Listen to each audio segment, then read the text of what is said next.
oras, narito na po ang sigwada ng ating Ronda Probinsya. Iba't ibang paghahanda na po ang isinasagawa ng mga taga Davao. Kaugnay pa rin po sa nalalapit na inaugurasyon ni incoming President Rodrigo Roa Duterte. Dahil din po dito ay dagsana ang mga negosyante maging ang mga turistang namamasyal dito. Narito ang aking Ronda Probinsya.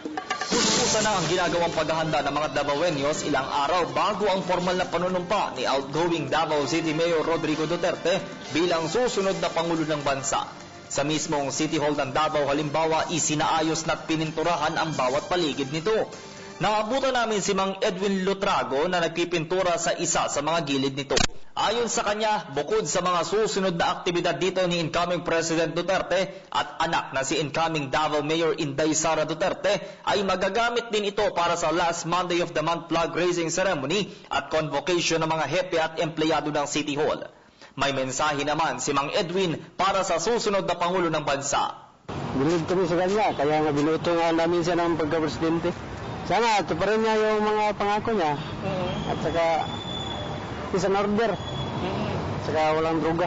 Kulay pulang pintura ang mapapansin natin dito sa harap mismo ng Davao City Hall. Ayon sa pamunuan nito, pinapanatili din nila ang kalinisan upang maging kaaya-aya hindi lamang sa mga Davaoeños kundi pati na din sa mga turistang nagtutungo dito.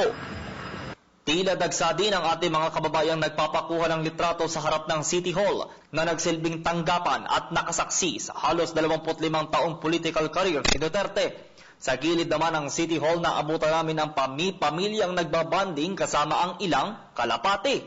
Animo pares sa dami ng mga ibong nagliliparan at nakakasama mo.